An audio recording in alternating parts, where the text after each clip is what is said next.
अपने समाज के, अपने लोगों के दुख दर्द में भी शामिल नहीं हो सकता, लेकिन पुलिस उनको उसके बाद सचिन पायलट का क्या रुख है सामने जरूर आना चाहिए। अब ऐसे में जिस तरह का प्रदर्शन ये हो रहा है और हजारों की तादाद में 12 में जो लोग हैं प्रदर्शन करते हुए दिखाई पड़ते हैं, तो क्या इसका असर भजन लाल शर्मा सरकार के ऊपर होता हुआ। 13 जुलाई 2026 ये वो तारीख है जब से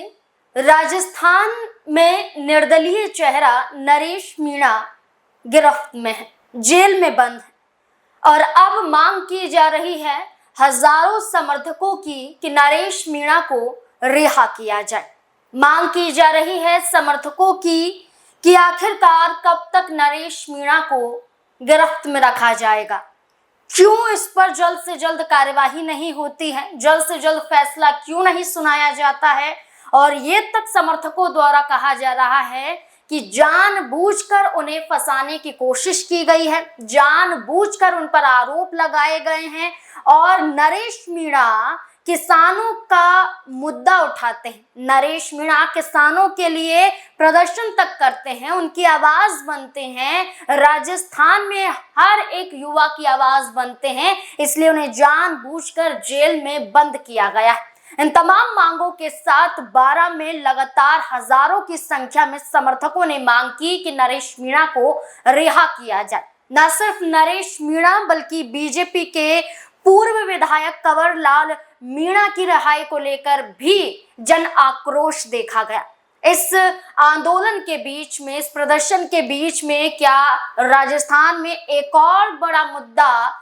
जन आंदोलन के जरिए सरकार को झुकाने में कामयाब होगा? इससे जुड़े हुए तमाम सवाल हैं और तमाम ही जो सवाल यहाँ पर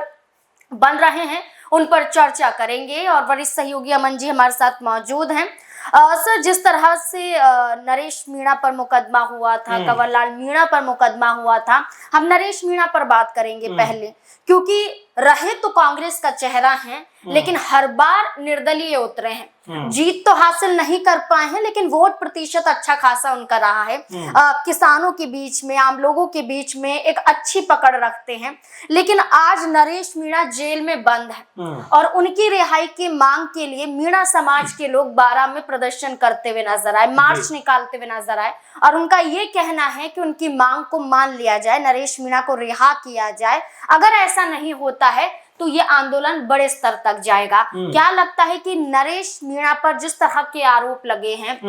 जिस तरह वो जेल में बंद है, क्या वाकई उनके खिलाफ साजिश रची गई है? और जिस तरह से अब समर्थक सामने आए हैं तो क्या सरकार और प्रशासन को झुकना पड़ेगा? देखिए, बिल्कुल जाहिर बात है कि नरेश मीणा जब थप्पड़ कांड के बाद में उनको अरेस्ट किया गया तो उसके बाद जमानत मिलती है और फिर हमने देखा कि कोर्ट ने भी कहा कि भाई आप जो है किसी भी पॉलिटिकल जो है बड़े उसमें इवेंट में शामिल ना हो, यानी राजनीति मत करिए, आप थोड़ा शांत रहे। लेकिन वो जब बाहर निकलते हैं तो एक बड़ा मामला सामने आ जाता है, जब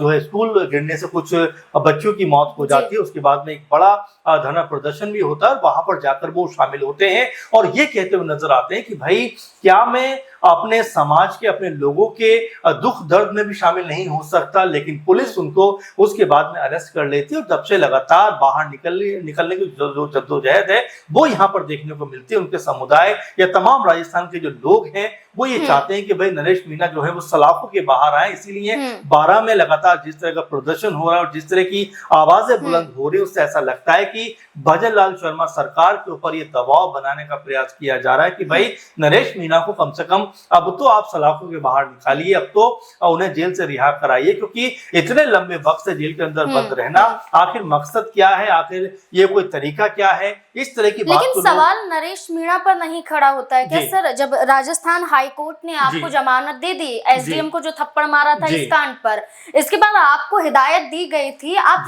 कि नियमों का उल्लंघन ना करें, आप दायरे में रहें, लेकिन आप फिर से प्रदर्शन करते हुए नजर आते हैं। बिल्कुल ये बात पहले भी जिस तरह से निकल के सामने आई थी कि भाई आप दायरे में रहकर आप बातें करिए, आप दायरे में रहिए, लेकिन चूंकि नरेश मीणा एक राजनीतिक चेहरा भी है, उनको ये भी समझना है, ये भी दिखाना है कि भाई मैं लोगों के दुख दर्द में शामिल होऊंगा, भले ही इसके लिए मुझे सलाखों के पीछे क्यों न जाना पड़े। पहले भी इस तरह की बात वो कहते रहे, अब जबकि जेल के अंदर वो हैं, तो ऐसे में लोग यही कह रहे हैं कि भाई आखिर उनका कसूर क्या है, आखिर वो लोगों के दुख दर्द में अगर शामिल भी हो गए तो क्या उनको सलाखों के पीछे डाल देना उचित तरीका है। तो इस तरह की जो बातें हैं यहाँ पर लोग कहते हुए नजर आते हैं, और ये भी लगातार देखा जा रहा है कि राजस्थान के अंदर भजनलाल शर्मा सरकार कहीं ना कहीं दबाव में भी आप देखेंगे, चाहे भवरी देवी जो हत्याकांड मामला हो, या फिर जो जयपुर में स्कूल में गए सीजेपी के जो कार्यकर्ता उनके ऊपर हमले का पूरा मामला हो, उसके अलावा जो 5 दलितों की हत्या हुई थी 2015-16 में, उसके तमाम आरोपियों को बरी कर दिए जाने का मामला, जिसके ऊपर आजाद ने भी कहा कि आखिर अगर इन लोगों ने हत्या नहीं की थी तो वो किसने हत्या की, उनके बारे में पता होना चाहिए। वो तो ये तक कहते हुए दिखाई पड़े थे कि भजन जो शर्मा सरकार है उनको इसमें आगे बढ़कर हाईकोर्ट में अपील दाखिल करनी चाहिए। तो कई मुद्दों पर ऐसा लगता है कि जो भजनलाल शर्मा सरकार है वो घिरी हुई दिखाई पड़ती है, और इसी तहत अगर हम नरेश मीणा का मामला भी देखें तो जो उनके समर्थक हैं, जो उनके कह सकते हैं जो उनको लगातार उनके बाहर निकलने की मांग कर रहे हैं, वो यही कहते हुए नजर आते हैं कि भाई कितने समय तक आप जेल के अंदर बंद रखोगे, क्या इसकी भी कोई लिमिट है, या बस आपने जेल के अंदर बंद कर दिया है तो अब बाहर निकलने के उनके रास्ते सब आपने बंद कर दिए। बिल्कुल, अब ना सिर्फ नरेश मीणा बल्कि बीजेपी के पूर्व विधायक कंवरलाल मीणा के समर्थन में भी ये समाज उतरा, क्योंकि मीणा समाज दोनों को लेकर चाहता है कि जिस तरह से इस पूरे मामले में शांति बरती जा रही है, एक तरफ नरेश मीणा पर मुकदमे हटाने की और तत्काल रिहाई की मांग की जाती है, तो दूसरी तरफ कंवरलाल मीणा जिन पर आरोप हैं कि उन्होंने सरकारी अधिकारी को रिवॉल्वर दिखाकर धमकाने की कोशिश की थी, 2005 का ये मामला है, दोष सिद्ध होता है, गिरफ्तार किए जाते हैं, विधायकी रद्द हो जाती है, इसके बाद से लगातार सुनवाई नहीं हो रही है। तो लोगों का कहना है कि क्यों मामले ठंडे पड़ गए हैं, क्यों यहाँ पर त्वरित कार्यवाही नहीं होती है।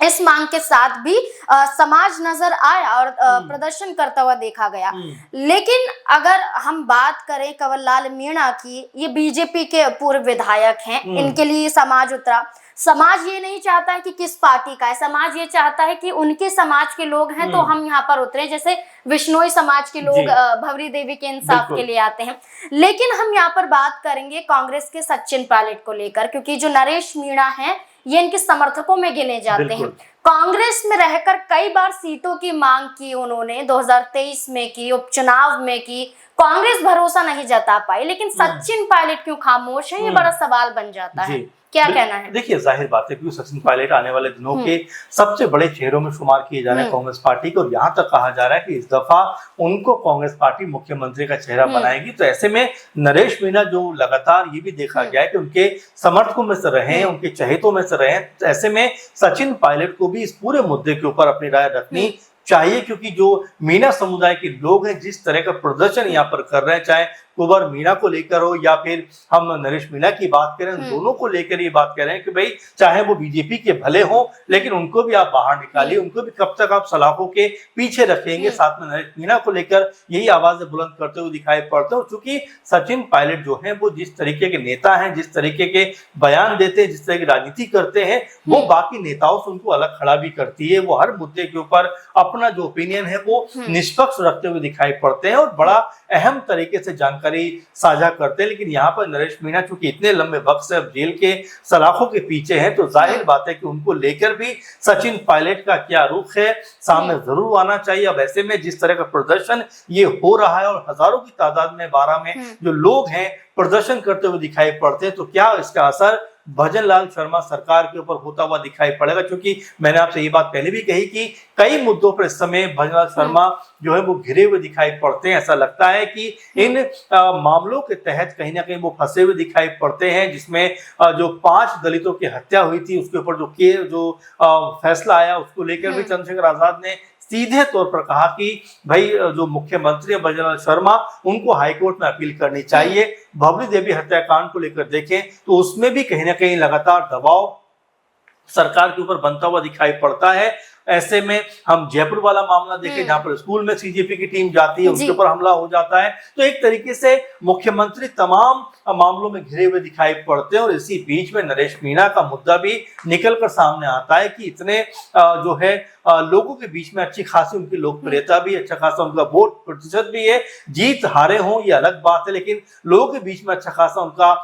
वर्चस्व दिखाई पड़ता है और इसी लिए लोग उनके लिए बाहर निकल कर आ रहे हैं। ये जो आंदोलन शुरू हुआ है ये किस लेवल पर जाएगा और क्या इस आंदोलन के बाद में नरेश मीणा को रिहाई जेल से मिलती हुई दिखाई पड़ेगी, क्या सरकार दबाव में आएगी, ये तमाम सारे सवाल हैं। लेकिन फिलहाल नजर इसी बात पर लगी हुई है कि क्या लोगों का दबाव काम आएगा, क्या नरेश मीणा जो हैं वो सलाखों के बाहर आते हुए दिखाई पड़ेंगे। बिल्कुल, नरेश मीणा से जुड़कर सचिन पायलट से सवाल पूछे जा रहे हैं और कंवर लाल मीणा से जुड़कर किरोड़ी लाल मीणा से सवाल पूछे जा रहे हैं कि आप दोनों चुप क्यों हैं इन दोनों के मामले। नरेश मीणा को कम नहीं समझा जा सकता है क्योंकि 2023 में जब छबड़ा से टिकट मांगा गया था, सीट मांगी गई थी, कांग्रेस ने नहीं दी तो निर्दलीय उतरे, तीसरे स्थान पर रहे, लेकिन 22% वोट यहाँ पर वो हासिल कर पाए। इसके बाद अगर हम बात करें अंता सीट की तो वहां से चुनाव लड़े निर्दलीय और दूसरे स्थान पर रहे, तो बड़ा आंकड़ा और बड़ा अंतर नजर आता है नरेश मीणा के ग्राफ को देखते हुए। अब ऐसे में देखना होगा कि समर्थक तो लगातार मांग कर रहे हैं और ये तक कह रहे हैं कि राज्यपाल को ज्ञापन सौंपने के लिए एसडीएम को लेटर सौंप दिया गया, ज्ञापन सौंप दिया गया है। अब इस पूरे मामले में क्या होगा, क्या नरेश मीणा की रिहाई हो पाएगी या फिर अभी वो ऐसे ही जेल में बंद रहेंगे? क्या लगता है आपको इस पूरे मुद्दे को लेकर? अपनी राय हमारे साथ जरूर साझा करें। धन्यवाद।